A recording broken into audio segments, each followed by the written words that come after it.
Horeb. We continue with Rav Shimshon Raphael Hirsch, Horeb, and we're in Shabbos at this point. The prohibitions of work on Shabbos, and in our last class we went through all of the different mentions of those prohibitions. And there are, let's see, 1, 2, 3, 4, 5, 6, 7, 8, 9. 9 Rev Hirsch brings, and there are many more as well. And we'll talk about where they come from and how we define them. So we're on page 62, paragraph 139. Heaven and earth, and that which fills heaven and earth, were created by God. They were called into existence by God's "let there be," by words themselves. And they regulated themselves obediently according to the Creator's law. But man also was called into existence through God's "let it be." Freed from the compelling "must," God's work summoned him to subject himself voluntarily to God's law in all his activity. So there's a voluntary process in here. To govern the created earth according to God's law, and the earth and the host of its beings were surrendered to this free government of man. What was there to safeguard the world against man? What safeguard that man, in his position of honor, would not forget God? That he would not look upon the world which had been entrusted to him to govern according to God's will as his own property. That in his controlling power over things around him, he would not regard himself as master, and that he would not live in God's world solely according to his human will. Since his freedom, the road leading to degeneration was also open to man. What means there of continually reminding him of his duty to be God's servant, of sanctifying him for his task, and continually providing mind and heart with renewed strength for it? In a word, what means was there for the ever-renewed education of man for his task? So the essence of this point is that God created man as a king, as a steward over creation, responsible for it. And the question was, how would he remind man that you are my steward, but you're not alone, you still are answering to me? How would he give man an indicator? We talked about this idea of the prince's son, the king's son, getting a year's allowance and never getting in contact with his father until he needed cash a year later. And then the father said, next year I'm going to give you the same amount of money, but every Friday I'll give it to you. Right? So I'm going to see you every Friday, is what that means. Not once a year. Right? You know, you don't write, you don't call, you don't send a text message. Right? So it was, God had to find some way to do a number of things at once. First, remind man on a regular basis of his role in creation that was determined by God, not by man. Number one. Number two is to give him the strength and the incentive to do this role properly. Right? And those are really very much the function, central function of Shabbos is what we're being told here by Rav Hirsch. Behold, God crowned his work with the seventh day of creation, the first of human activity, and bestowed on it constantly recurring sanctity and blessing. A sanctity that through it man should be continually reminded of his appointment by God in God's world to be God's servant, and that he should devote himself to that capacity. A blessing that on the seventh day spirit and mind should always gain renewed strength for the worthy fulfillment of his duty. The Sabbath, the first day in which God withdrew from active creation to invisible guidance of the universe, and on which the earth was laid open for man's government, thus became the symbol of man's appointment by God, the symbol of God's rule and man's destiny. You know, there's a concept that I think dates originally from the Gemara, but was made popular and famous by the Balatanya, the Alter Rebbe, whose yahrzeit, 200th yahrzeit, is the Shabbos, Motzei Shabbos. It's a tremendously important yahrzeit to the Chabad community, but the Balatanya impacts all of us day to day. And one of the things that he would say was that on a regular basis is you must live day to day with the Parsha. Right? And so he set a regimen of making sure that among the requirements on a daily basis was that each chassid would read that day's aliyah. Right? That day's aliyah. So there are 7 aliyahs that come up on Shabbos. Right? So on Sunday you would read the aliyah of the Kohen, and on Monday you read the aliyah of the Levi, and so it would go until you got to the end. It's very interesting. The reason I say this is that what does he say to us at the end here? He said, the Sabbath is the first day in which God withdrew from active creation to invisible guidance of the universe, and on which the earth was laid open for man's government, thus became the symbol of man's appointment by God, the symbol of God's rule and man's destiny. This week's Parsha, and by the way, I want to thank everybody for coming out, because in this weather, you know, it's Canada in January, it's a major statement when people show up. But this Parsha Shmos, has the second stage of this statement in it. Moshe Rabbeinu, you know, a former prince of Egypt, a wanderer, somebody on the lam, you know, there's a death sentence against him. He's been away a long time, and God says, okay, you're going to go back, and this group of people who've been slaves for 210 years, you're going to bring them out, right? And no slave had ever escaped from Egypt. No slave had ever escaped from Egypt. And he says, Moshe Rabbeinu is kind of concerned. He says, you know how the Jews are, right? You're telling me to tell them the God of their fathers says it's time to go. They're going to say, what's his name? What's your name? What do I tell them? Right? And he tells them something very interesting, because we know that God, and we'll talk about this more in the Parsha, God in the Torah has many names.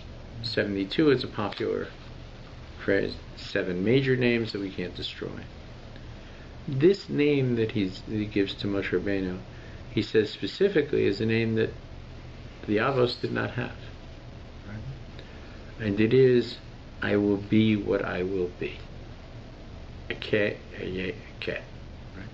That's what he says. I will be what I will be.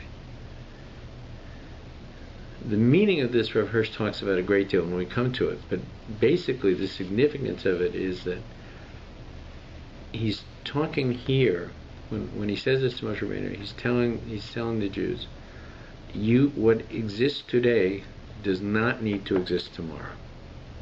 I will be what I will be. Right? Not, I am what I am. That's different, right? I will be what I will be, right? And you who are Chelek Elokim, you who are a part of it, right, also have that ability to be what you will be.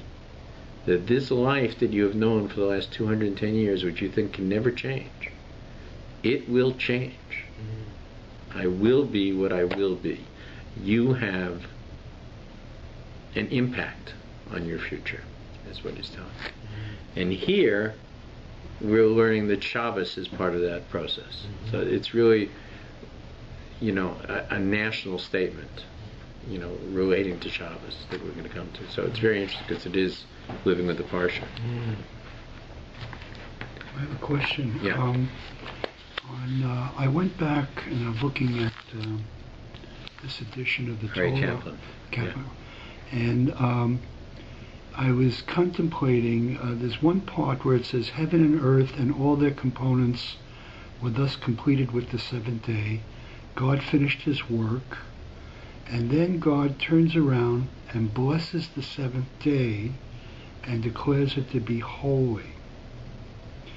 And I began to say, here's a being that created in things and a person and animals and a universe over certain units of time, and now he's standing back from it and he's blessing it. And I'm thinking, here's this eternal being that's taking the temporal, the secular, and making it a part of him.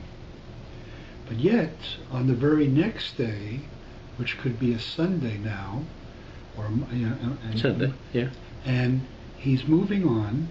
He's saying this world is a part of me, and it continues to create on its own. However, I'm going back to work. So here you have creation and joining and encompassing, and then you have separation, but it happens eternally. Yeah, except that we have two separations, right? You know, we have Kabbalah Shabbos, right, which is described among the mystics as a time of great danger in the universe. And then we have Havdalah, which again separates, right? And so what we're saying is that this unit of time, this 1/7 of the week, right, is separated on both sides from the rest of it. We talk in benching and in other times as a day that will be entirely Shabbos, Kol Shabbos, right? Which we understand to be, in some sense, Messianic times, or the world to come.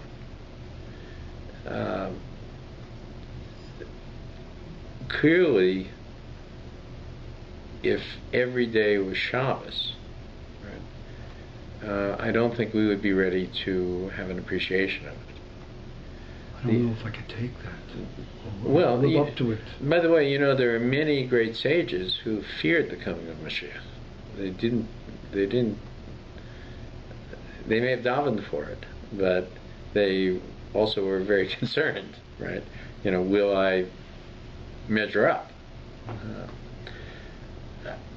I think that Shabbos, for us as mere mortals, must be unique and distinct and separate. By the way, as today, the Jewish people have to be unique and separate. Right? And in both cases, they are abused. Both Shabbos and the Jews are abused. Right? But once you get a handle on it, you realize the beauty of it. You know, Shabbos is a thing that is almost impossible to describe to somebody who doesn't keep it. It's true. I know as a person who didn't keep it for, you know, a portion of my life, you know, before I understood what it was, that to me it was about, you can't go to the football game, you can't watch TV, you can't use the fax machine, you have an emergency at work, you can't do anything about it. It was all about what you cannot do, right?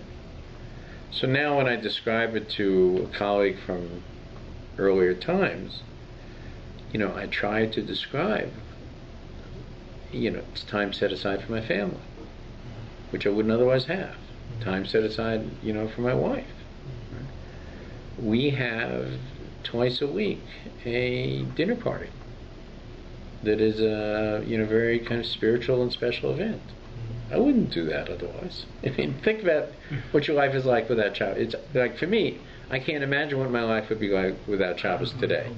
In fact, I'm quite convinced I wouldn't be alive.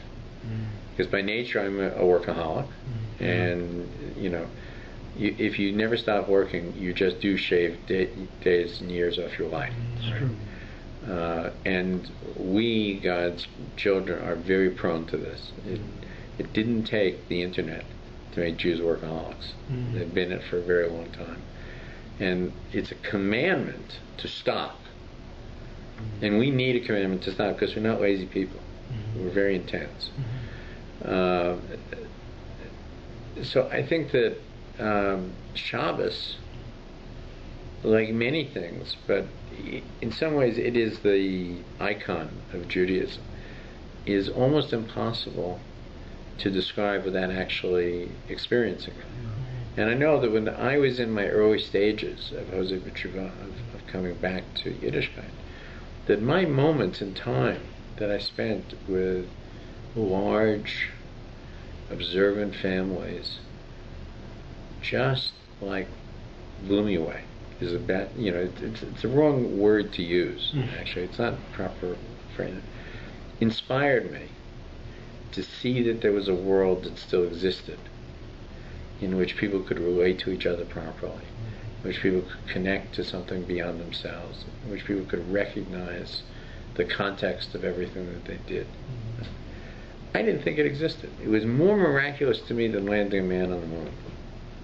I have to tell you, much more miraculous that people could relate this way. Families, large families could relate this way.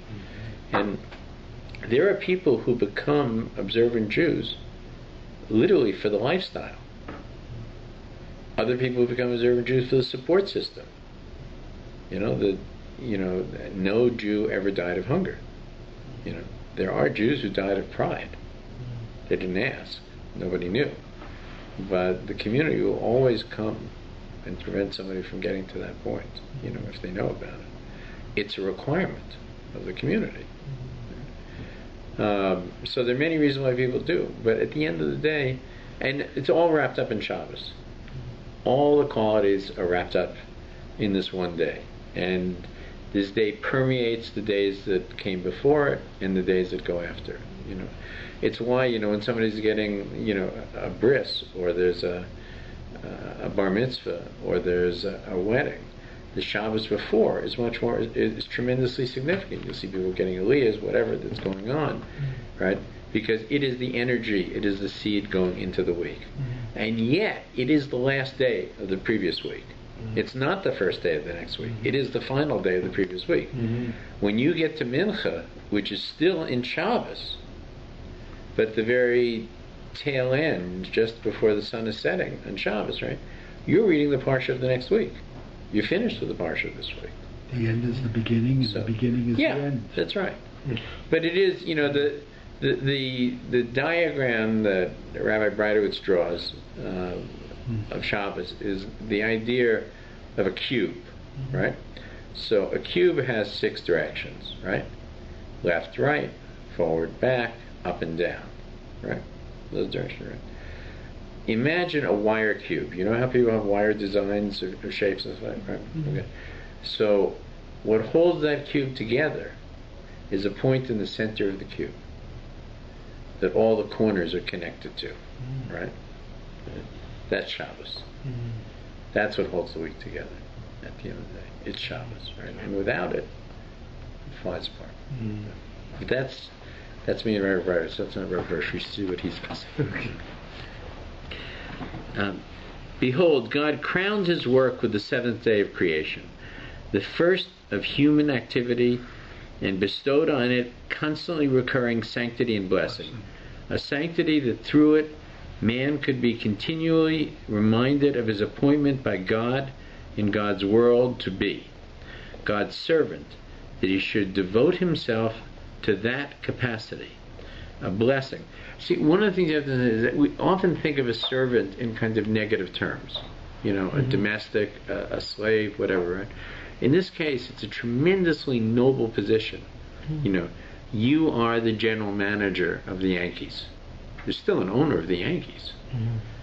So you serve that owner, right? But in the perception of all the players, you're in charge, right? Of the the best team around, right?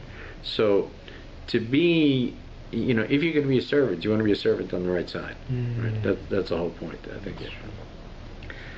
God, you know, we speak of David as an Eved of Hashem. We speak of Moshe as an Eved of Hashem, right?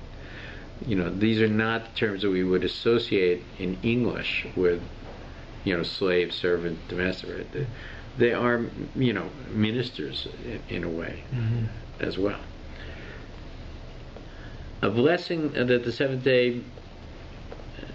seventh day spirit and mind should always gain renewed strength from the worthy fulfillment of his duty.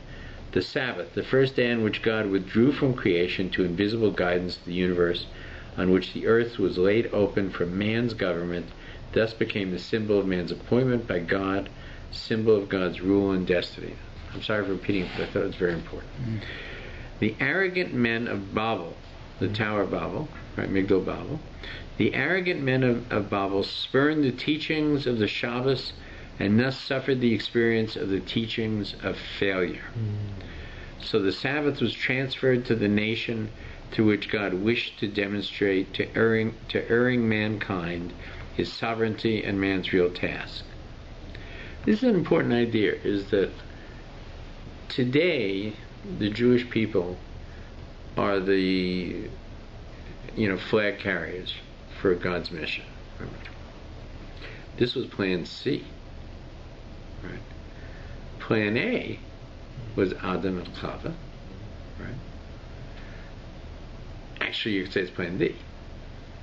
Plan B was the next generation, which turned out to be a generation of Hamas, or 10 generations of Hamas, the generation of Noah, and God said, got to destroy it. You know, it's come before me that it has to be destroyed, right? You know, and I'll start again with Noah and his family. Right? Everything else, animals, everything, you know, that's left. They're corrupt. The earth is corrupt. Start again. Right? You know, now I've eliminated this quality of dissension, of Hamas, of theft, of violence, right? And I've created from this family a sense of unity. It's a good thing, right?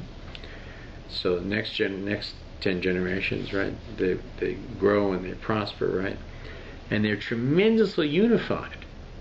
Just as America was unified to send a man to the moon. It was a tremendously important thing, the space race. Unified America, right? You know, the conquest of France by Henry V unified the British Isles. The Scotch, the Welsh, the Irish, and the British, for the first time, were unified in a war with the French, right? But it was a unity, right? And so it was with this generation. They had perfected the sense of unity and built the Tower of Babel. Their unity was to go to war with God. That was their unity, right? And that didn't work. And walking around on the ground, Noah was still alive, he was an old man, right? And they were building the Tower of Babel, was this one guy. Right? And he had gone up and said, none of this makes sense. Right? There is a God you cannot see. There is just one. And God said, okay, it didn't work with Adam. It didn't work with the generation of Noah. It didn't work with all mankind. Here, we have to mix up their languages. I'm going to invest in Plan D. This person and his family. Because of the kind of individual he is, right? He's instilled with... He, by the way, was a very stiff-necked person himself. Right? Abraham. Right? But he's instilled with kindness. He's brilliant. He's philosophical. He observes the universe. And he gets it. He gets it. Right? And he is so strong-willed that he is willing to stand on the other side of the river by himself. Ivrit. Right? He is on the other side. Right? Where everybody else is seeing to. So... he invested it in this one group, the children of this man, and then Yitzhak and Yaakov. The arrogant men of Babel spurned the teachings of Shabbos and suffered the experience and teachings of failure. So the Sabbath was transferred to the nation through which God wished to demonstrate to erring mankind his sovereignty and man's real task. Therefore his nation was and should be not only man through God, but also a nation through God, which it became by means of the redemption from Egypt, in which it remains. And this is actually right now where we are in the Torah. We're watching the Jews change from a family to a nation. This is a tremendously significant thing. 70 go down, a nation comes out. It's a unique situation where a nation is created in exile. It doesn't happen. Leadership happens in exile. That's not unusual. Where a leader is exiled from his country, right? He goes off, whether it's Napoleon or Pol Pot or Ayatollah Khomeini. There's lists and lists of leaders who came back. Unfortunately, they're not all such good stories. But in this case, the whole nation was in exile, and God reached in to another country and drew his nation out from the center of that country and brought them to Har Sinai to accept his Torah. So it says, which God became by means of redemption from Egypt, and which it remains. This is another tremendously important lesson. I'm sorry to stop so often today, but it's so full of critical things. Is that the experience of Yetziras Mitzrayim, which Ramban writes about in detail, was a one-time event. Right? We haven't had miracles like that again. And its intention was to one time imprint on the world and on the Jewish people. It wasn't just for Egypt. Yithro came to Moshe. Why? Do you remember why? What it says? Yithro came to the camp of Moshe. Why? Because he had heard what God had done. Sitting off in Midian, right? He had heard what God had done, right? The whole world knew. The whole world knew. It says when the sea split, it split everywhere. If you were drinking a cup of water in London, England, at that moment, you look down, your water split. Now, maybe metaphorical, but there's an idea that the message got out to everybody, right? It got out to Amalek. He heard about it too, right? Everybody heard about it, right? And for good or for bad, at that point. So the purpose of these events that we're in the process of coming to right now were to impress upon all of mankind, Jew and non-Jew, that all of the mythology of polytheism, of all the false religions, right, do not work. And if you go through the Ramban, which we should do someday on this, you'll see because the idea of monotheism doesn't begin with the Jews. It comes way before that, right? It begins with Adam, right? Adam was a pure monotheist. That's true. He recognized God, right? He understood what God was, right? And Rambam writes about how we went from Adam to polytheism and then back finally to monotheism. It's a very interesting supposition as you go forward, right? And there were monotheists throughout history before Abraham. Abraham was really the one who was the preacher. When Abraham meets Melchizedek, the difference between the two of them is Melchizedek's understanding of Shem. He's Shem, the son of Noah. His understanding of God is experiential. He lived through the destruction of the world. But it is not through observation. It's not through it's through experience as opposed to looking and understanding. So that he was able to tell stories of his experience to his children and grandchildren. And eventually those stories by themselves become, there's a term we have in Hebrew, or Yiddish, right? Babamaises. The stories of the grandmother. They're nice, but there's a little exaggeration. It's a story, that she tells. She's very old, right?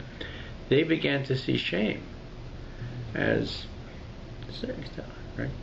And we learn from this, right, that revelation is central to Judaism. But observation and learning that is consistent with revelation is as important, if not more so. Abraham believed what he believed at least 50 years, and some could say as many as 72 years, before he had direct revelation from God. And he preached it aggressively. He put his life in God's hands, right? He was hunted down. He was thrown into a furnace, right? Not because God said, go out and preach my word, but because he looked around and said, there's no alternative but God. God must exist. There isn't a God of wind and a God of clouds and a God of winter and a God of summer. There is just one, right? And he had no revelation during this time, right? He took it all on himself, right? This was a tremendous thing compared to Melchizedek, who lived through the flood. You want to know God? I saw God. It was not a pretty sight. I spent a year, in a zoo as a zookeeper, right? But Abraham came to it with that revelation, with belief, with the Emunah, right? And then revelation came after it. Okay, let's go on. But the nature of Passover, of the Yetziras Mitzrayim, the escaping from Egypt, right, is central to embedding all of the principles that are of the uniqueness of God there, more than anything else. And you'll see that references to God is almost always references to leaving Egypt as opposed to creation. Right? I mean, he was talking to people who hadn't been in creation, but people who had been in Egypt, or their parents had. From one perspective, Passover, with all the plagues, is not so much that the Jews left Egypt, but Hashem destroyed Egypt and the Jews embraced the world. Actually, there was a test between the Egyptian magic and Hashem's power and truth, and it's. I never. You made me think that just at this moment they didn't leave. Hashem destroyed. Well, first of all, they were chased out in the end, right? Well, Moses said, "Go," at the end, right? And Moses said, "Not quite yet. We'll go tomorrow." But not actually a chasing out, but they said, "Go before you kill us." Right. Before we're totally destroyed. Yeah. Yeah, and by the way, then they changed their minds, right, and chased us again. And then they have very short memories, right? But there's a purpose for all of it. I mean, at the end, each stage was a stage of making this, imprinting this deeper and deeper and deeper. It's one of the reasons why people are sometimes troubled by explanations of the events of, scientific explanations of Yetziras Mitzrayim. There are two schools on this. One is that to understand that the events of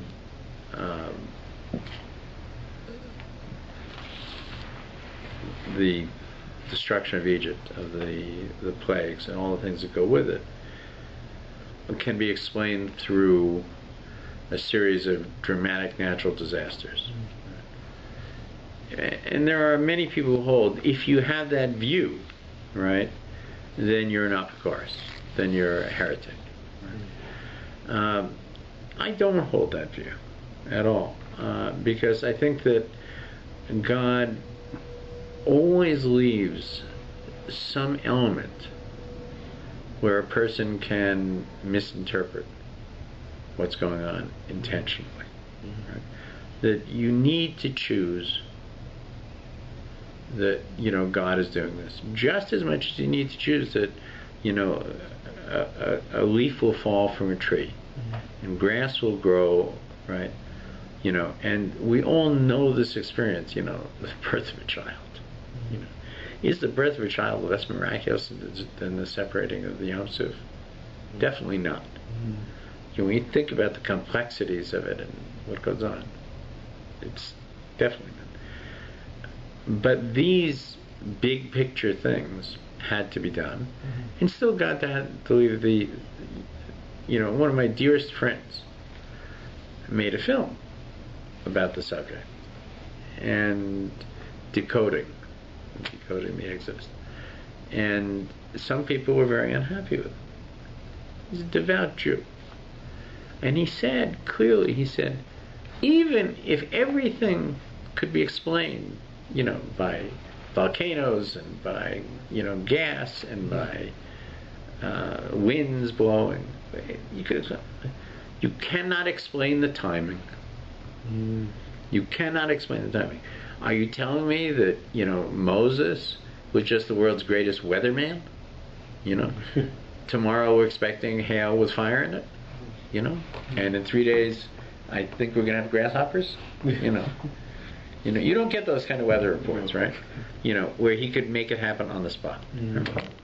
So it doesn't matter, in a sense, if you're a believer, as long as you know that God was behind all of it, from the sixth day of creation, this was set up. But the purpose of Yitzhak Mitzrayim are unique miracles. And Ramban, I think it's Ramban, or Rambam, maybe it's Ramban, says that you should not spend too much time discussing these things after Pesach. Right? Because you'll come to think that what defines a miracle is splitting the sea, or lice, or frogs, right? And you should know that a miracle, a huge miracle is the birth of a child. A small miracle is, you get a paycheck, right? Whatever. A rabbi once told me that he was making a left turn at Steeles and Bathurst, and he coughed, and he hadn't coughed for weeks. Coughed and sneezed. He didn't have a cold, right? And the cough and sneeze made him stop and prevented like a major accident from happening. Right? Now, if he'd had a runny nose all week, it would have made sense that he blew his nose, right? But it wasn't that. It was out of the blue. It didn't happen again. Right? If you think a miracle, if you think that's not a miracle, then what is? A life was saved. At that point. It's true. So, okay. Let's go a little bit, and then I want to do a quick piece on the Parsha. We'll just finish it. So Sabbath now became the symbol of God's rule of the world and of Israel, and the task of the Jew as man and Israelite. Okay? Let's do one more paragraph, and then we'll do a quickie on the Parsha, because it's very closely connected. But how can the Sabbath become such a symbol? Education and sanctification for this task. 6 days shalt thou labor and do all thy work, but the seventh day is a Shabbos unto the Lord thy God. How? How in it thou shalt not do any manner of work? How above all does man show his domination over the earth, in that he can fashion all things in his environment to his own purpose, the earth for his habitation and the source of his sustenance, plant and animal for food and clothing. He can transform everything into an instrument of his human service. This is, by the way, written, 200 years ago, or almost 200 years ago. He can transform everything into his instrument of human service, even the iPad. He is allowed to rule over the world for 6 days with God's will. On the seventh day, however, he is forbidden by divine behest to fashion anything for his own purpose. In this way, he acknowledges that he has no rights of ownership or authority over the world. Nothing may be dealt with as man pleases, for everything belongs to Hashem the Creator, who has set man into the world to rule it according to His word, capital H, His word. On each Shabbos day, the world, so to speak, is restored to God, and thus proclaims both to Him and to His surroundings, and he enjoys only a borrowed authority. It used to be that when Caesar would enter Rome, any great general, that a slave would ride behind him. Or in the chariot. On the chariot, sitting behind him, right? Holding a golden laurel wreath over him, right? Whispering into his ear in Latin, all glory is fleeting. All glory is fleeting. It was a requirement as he entered Rome to be reminded that it was short term. Now this was in a pagan world, right? In our world, we're actually told almost the opposite. We're told all glory is eternal, that you have it every week. The holiest of all days is not Pesach. Shabbos. Right? It's not Hanukkah. It's once a week. Right? All glory is eternal, is what we're being told. That's what we're being told. And to understand that, and to understand that that makes even the 6 days of significance. It's all wrapped up in that one day. Right? And we're going to learn down the road that not only does this apply in the daily cycle, right, but it also applies in the yearly cycle, because what is Shemitah about? Making the land rest, right? What is Yovel about? Shemitah comes once every 7 years. Yovel comes every 50th year, 7 times 7 plus 1, right? All of them on one level or another is to remind us, right, that we're here by the grace of God, right? To say on borrowed time and borrowed land, I'm not sure is the phrase. It's really more contractual than borrowed, right? You know, we do our share, and God does the rest. And that's what it's about. Isn't that the basis of halakha? Because one must first separate out, and then one joins Hashem. Just as a person does on Shabbos, there's a feeling of integration, of joining, and of seeing back on the week and looking forward. There's a kind of spirituality, connectedness. Yeah, I think that the separation is, you know, you've said to yourself, in order to come to this moment. You know, there's an idea, there was I think it was a Kutzker, but I'm not sure, that on Sunday he would see in the store, you know, beautiful cut of meat, right? And he would buy it covered Shabbos, for Shabbos. Right? And on Tuesday he would see a better cut. So he'd have the first one and buy another one, right? And so it would go all week long, or with a bigger fish or whatever, right? Is that because every moment of the week was connected to Shabbos. But at the end of the day, when Friday came, right, there's a separation created, right? And that separation pushes aside the things that block us from a complete relationship with God. Just as a bris, you know, has that impact. Is it, you know, we make that separation, right, so that we can stand, you know, before God in a way that is very different than at any other time.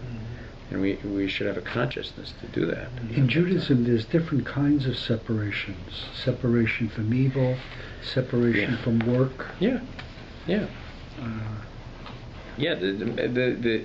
The process, you know, of discretion, you know, of discrimination, you know, of separation, is an ongoing theme in everything that's Jewish. And it's not necessarily from this is good and this is evil. You know, there's an idea, we talked about it, of klipa noga, right? There's an idea of klipa is a shell. Right? It's a Kabbalistic idea. It's a shell that you can be in a room that is black with a light on, right? Because there's a shell over the light of some kind, right? So the room is completely black, but the light is on. You just don't see the light. This is called klipa. Right? And in our lives, we try to remove this klipa. But there is a unique kind of klipa that is not really from the other side. It's sort of in the middle. Right? And the most popular example of given of this is the peanut. The shell is not edible. I think everybody would agree. Nobody's eating peanut shells. Right? The nut itself is delicious, and you know, people who don't get sick from it eat peanuts, right? But there's a third part, and it's kind of a reddish paper-like quality that is over it, right? Half the world eats that with the nut, and half the world disposes of it, doesn't want anything to do with it, right? This is called klipa noga. right? This is the metaphor for it, is that it can be positive or it can be negative, depending on its role in your life, right? So there are many different forms of separation that we have, right? The mundane is not necessarily evil. You know, the work that you do all week long has great merit, right? It's not, but it is not at the same level of kedusha, right? So sometimes we separate because it is a negative, sometimes because it is not as positive. You know, when a woman goes to the mikveh, right, it's not because she's unclean, right? It's not even because she's impure, right? You know, these are translations that are kind of awkward. It's because she's rising to another level, Spirituality. another level, right? You know, and interestingly, somebody who is not Jewish can't develop that level of impurity, right? You know, it's not like, oh, he's not Jewish, so he's very impure, and he's Jewish, and he's very pure. Only a person who's very pure can be very impure. I've always wondered about Christians in that sense of giving up the world and rising up into the pure Platonic form that they've had. And we're so different. We will make a separation but go back into the world. Yeah, our responsibility is not to leave the world. Our responsibility is to fix the world. You know, God gave us wheat. We make bread. Tikkum. God gave us our Tikkum. God gave us a way to relate to our spouse, and said, you can improve upon that. Walk with me perfectly. Make this change, right? You know, this was the essence of the argument between Tinus Rufus, the Roman general, and I think it was Rabbi Akiva, you know, who said, you know, what are you doing with bris milah? And he said, perhaps you'd like to eat some wheat. And the general said, what are you talking about? He said, well, these are two things the way God made them, right? And these are two things the way we improve them. I think you'd rather eat bread than a stalk of wheat, right? Well, God doesn't grow, you know, loaves of bread on trees. You know, we go through a very complex process. You know, it's an interesting thing, we don't think about it. But when you learn the malachas, which we're going to learn, you know, that are prohibited, right? Many of them revolve around things like making bread.